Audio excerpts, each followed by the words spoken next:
તમારું મગજ ભૂતકાળમાં જીવે છે કે ભવિષ્યમાં? એક અદ્ભુત સાયકોલોજી ટ્રીક જે તમારો માઇન્ડસેટ બદલી નાખશે।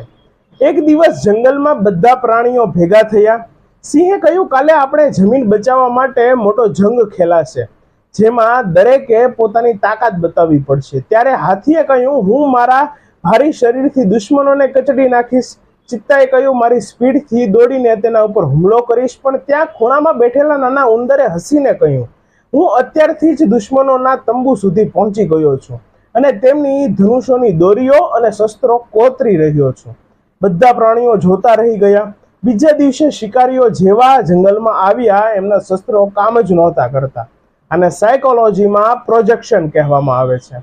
જીવનમાં પણ તમે કોઈ સ્થિતિમાં પહોંચવા માંગો છો તો એનું ભવિષ્યનું ચિત્ર આજે જ તમારા મગજમાં સ્પષ્ટ હોવું જોઈએ। જો તમે માનસિક રીતે તમારી જીતનું પ્રોજેક્શન અગાઉથી તૈયાર કરી લો છો તો તમે વાસ્તવિકતામાં એ જીત મેળવવી સાવ સહેલી બની જાય છે। આભાર।